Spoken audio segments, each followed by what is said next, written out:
Assalamualaikum warahmatullahi wabarakatuh. Kami dari kelompok 4 ingin mempresentasikan konsep profesi dalam lingkungan keperawatan. Dengan saya sendiri, Ratna Viviantoka, dengan rekan-rekan saya, Tariska Yunita Via, Vira Aprilia, Yuliatun Aulia, Rizka Novitri, dan Sabila Khairunisa.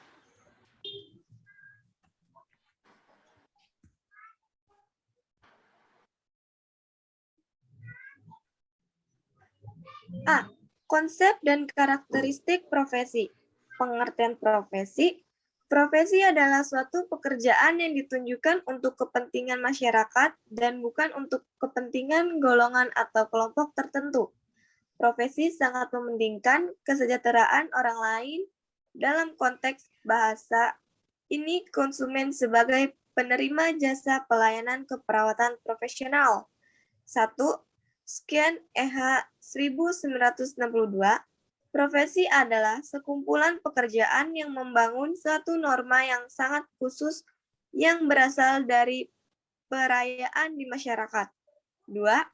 HUG SEC 1963, profesi adalah mengetahui yang lebih baik tentang sesuatu hal dari orang lain, serta mengetahui lebih baik dari klien tentang apa yang terjadi dengan kliennya. 3.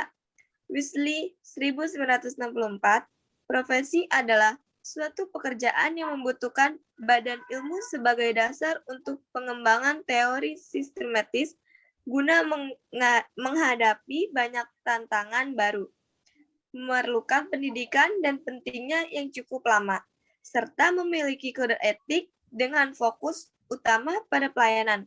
4. Menurut Webster, profesi adalah pekerjaan yang memerlukan pendidikan yang lama dan menyangkut keterampilan intelektual.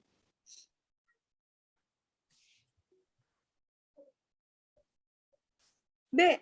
Ciri-ciri profesi. 1. Mempunyai body of knowledge. 2. Pendidikan berbasis keahlian pada jenjang pendidikan tinggi. 3. Memberikan pelayanan kepada masyarakat melalui praktik dalam bidang profesi. 4. Memiliki penghimpunan atau organisasi profesi. 5. Pemberlakuan kode etik keperawatan. 6. Otonomi. 7. Motivasi bersifat altruistik. Selanjutnya dibacakan oleh Saudari Rizka. Dipersilakan. Itu ada konsep profesi. 1. Keperawatan merupakan bentuk pelayanan profesional kepada klien yang diberikan secara manusiawi. Yang kedua, komprehensif biologi, psikologi, sosial, spiritual, dan kultural. Yang ketiga, diberikan secara berkeseimbungan sejak klien membutuhkan pelayanan sampai mampu melakukan aktivitas secara produktif. Yang keempat, keperawatan profesional hanya dapat dilakukan oleh tenaga keperawatan profesional yang telah memiliki izin dan kewenangan. Yang kelima, keperawatan profesional adalah tindakan mendiri perawat. Yang keenam, dilakukan secara kolaboratif dengan pasien, tenaga kesehatan lain sesuai lingkup, wewenang, dan tanggung jawabnya. Yang ketujuh, dilaksanakan berdasarkan ilmu dan kiat keperawatan. Dan yang kedelapan, keperawatan profesional dilakukan untuk meningkatkan derajat kesehatan, mencegah penyakit, penyembuhan, pemulihan, serta pemeliharaan kesehatan. Yang D yaitu ada karakteristik profesi. Menurut Flaherty MJ tahun 1979 menyatakan bahwa karakteristik profesi yang sesungguhnya adalah sebagai berikut. A. Adanya pendidikan khusus. B. Mempunyai kode etik. Yang C. Penguasaan keahlian dan keterampilan. D. Keanggotaan dalam organisasi profesi. Dan yang terakhir, pertanggungjawaban untuk tindakan. Dan ada juga menurut Winsley tahun 1969, karakteristik profesi sebagai berikut. A. Didukung oleh badan ilmu atau body of knowledge, sesuai dengan bidangnya, jelas wilayah kerja keilmuannya dan aplikasinya. B. Profesi diperoleh melalui pendidikan dan pelatihan yang terencana, terus-menerus dan bertahap. C. Pekerjaan profesi diatur oleh kode etik profesi serta diakui secara legal melalui perundang-undangan. Yang terakhir, peraturan dan ketentuan yang mengatur hidup dan kehidupan profesi atau standar pendidikan dan pelatihan, standar pelayanan dan kode etik, serta pengawasan terhadap pelaksanaan peraturan tersebut dilakukan sendiri oleh warga profesi. Selanjutnya, saya serahkan kepada Sabila Khairunisa. Persilakan. Selanjutnya ada B. Perkembangan keperawatan sebagai profesi. Perkembangan keperawatan sebagai profesi dapat dilihat dalam dua pandangan, yaitu sejarah perkembangan keperawatan di Indonesia. Yang A, sejarah perkembangan keperawatan di dunia. Perkembangan keperawatan sangatlah dipengaruhi oleh perkembangan struktur dan kemajuan peradaban manusia. Perkembangan keperawatan diawali pada satu zaman purbakala, kedua zaman keagamaan, ketiga zaman Masehi, keempat zaman permulaan abad 21, 5 zaman sebelum Perang Dunia Kedua, 6 masa selama Perang Dunia Kedua, 7 masa pasca Perang Dunia Kedua, 8 periode tahun 1950. Yang B, sejarah perkembangan keperawatan di Indonesia. Sejarah perkembangan keperawatan di Indonesia dibagi menjadi dua masa, yaitu 1 masa sebelum kemerdekaan, 2 masa sebelum kemerdekaan. Dampak sejarah terhadap profil perawat Indonesia. Sejarah adalah setiap peristiwa atau kejadian di masa lampau yang menyenangkan maupun memilukan. Sejarah bukan sebatas cerita untuk generasi mendatang yang ditulis sekadar untuk dihafalkan. Setiap manusia memiliki sejarah masing-masing, baik yang bersifat individual, komunal, maupun nasional. Sama halnya dengan sejarah perjuangan bangsa. Kemerdekaan yang diraih bukan hanya melibatkan tentara, tetapi juga seluruh elemen bangsa. Mulai dari pemimpin sampai rakyat jelata, orang tua sampai anak-anak. Semua bahu-membahu berjuang dengan semangat patriotisme. Sejarah akan mewarnai masa depan. Apa yang terjadi di masa sekarang dipengaruhi oleh sejarah pada masa sebelumnya. Kesuksesan yang diraih seseorang dalam hidupnya merupakan hasil atau pada masa sebelumnya. Kesuksesan yang diraih seseorang dalam hidupnya merupakan hasil atau buah dari keuletan dan perjuangannya di masa lalu. Contohnya adalah negara Jepang. Negara tersebut menjadi salah satu negara yang pesat perekonomiannya. Keberhasilan ini salah satunya dipengaruhi oleh semangat bangsa ini untuk terus maju dan meningkatkan produktivitasnya. Selanjutnya akan dibacakan oleh Tarisha. Teori yang sama berlaku pula di negara kita. Keterpurukan yang dialami bangsa Indonesia di hampir segala bidang disebabkan oleh perilaku korup yang telah mendarah daging di negara ini sejak dulu. Sistem hegemoni yang diterapkan oleh bangsa Eropa selama menjajah Indonesia telah memberi dampak yang sangat besar pada seluruh lini kehidupan, termasuk profesi keperawatan. Posisi Indonesia sebagai negara yang terjajah menyebabkan kita selalu berada pada kondisi yang tertekan, lemah, dan tidak berdaya. Kita cenderung menuruti apa saja yang menjadi keinginan penjajah. Situasi ini terus berlanjut dalam kurun waktu yang lama, sehingga terbentuk suatu formasi kultural. Kultur ini di dalamnya mencakup pola perilaku, pola pikir, dan pola bertindak.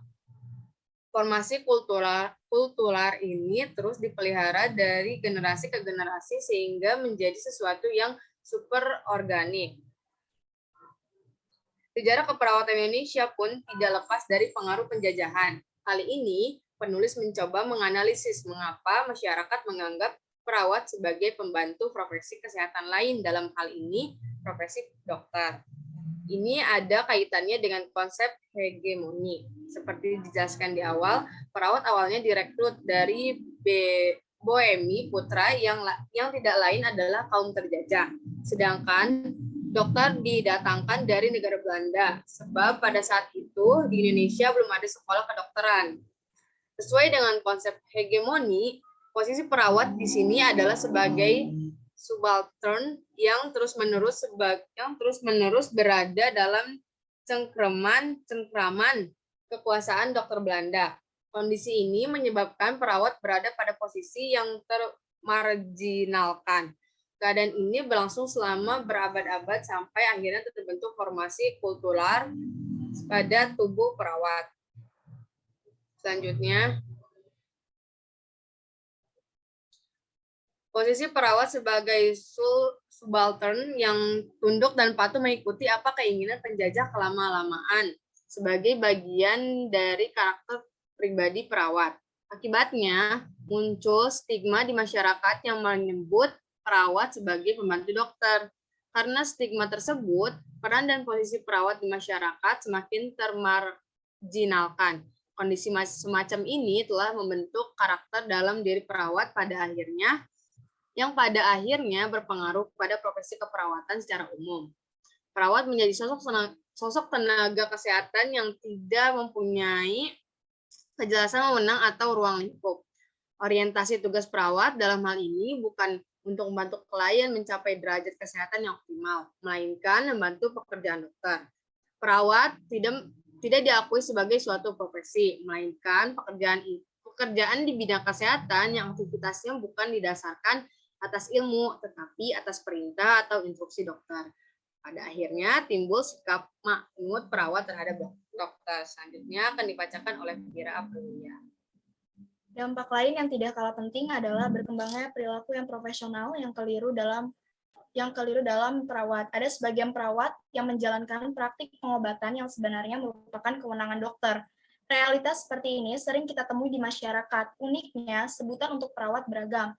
Perawat laki-laki biasanya disebut mantri, sedangkan perawat perempuan disebut suster. Ketimpangan terjadi karena perawat seringkali diposisikan sebagai pembantu dokter. Akibatnya, perawat terbiasa bekerja layaknya seorang dokter, padahal lingkup kewenangan kedua profesi ini berbeda. Tidak menutup kemungkinan fenomena seperti ini masih terus berlangsung hingga kini. Selanjutnya, hal ini tentunya akan menghambat upaya pengembangan keperawatan yang menjadi profesi kesehatan yang profesional. Seperti kita ketahui, kultur yang sudah terinternalisasi akan sulit untuk diubah. Dibutuhkan persamaan persepsi dan cita-cita antar perawat, serta kemauan profesi lain untuk menerima dan mengakui perawat. Sebagai sebuah profesi kesehatan yang profesional, tentunya kita berharap pengakuan ini bukan sekadar wacana, tetapi harus terrealisasikan dalam kehidupan profesional. Selanjutnya akan dibacakan oleh Yuliatun Aulia.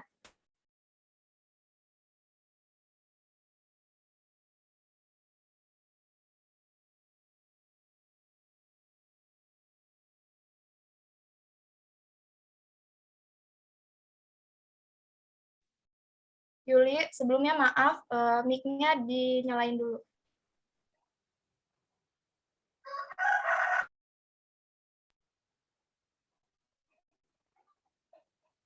Baik, paradigma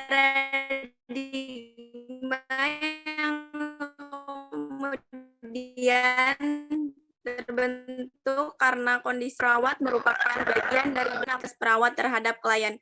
Perawat menjadi perpanjangan tangan dokter dan berada pada posisi submisif. Kondisi seperti ini seringkali temui dalam pelayanan kesehatan di rumah sakit.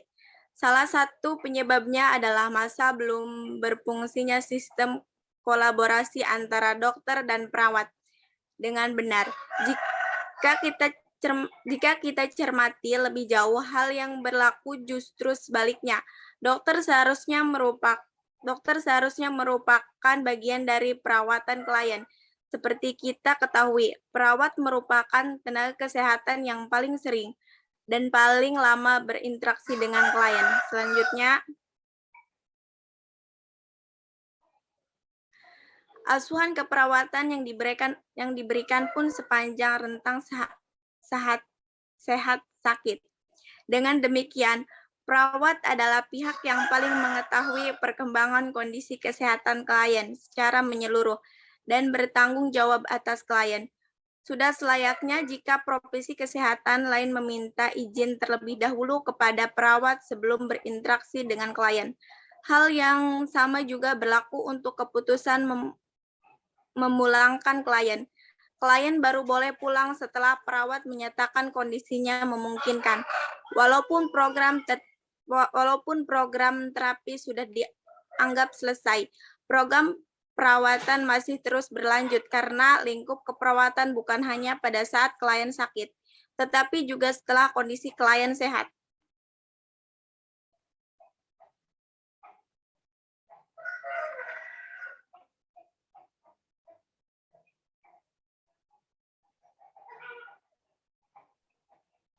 Maaf.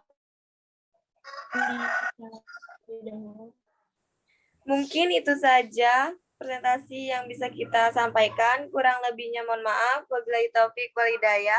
Wassalamualaikum warahmatullahi wabarakatuh. Waalaikumsalam warahmatullahi wabarakatuh.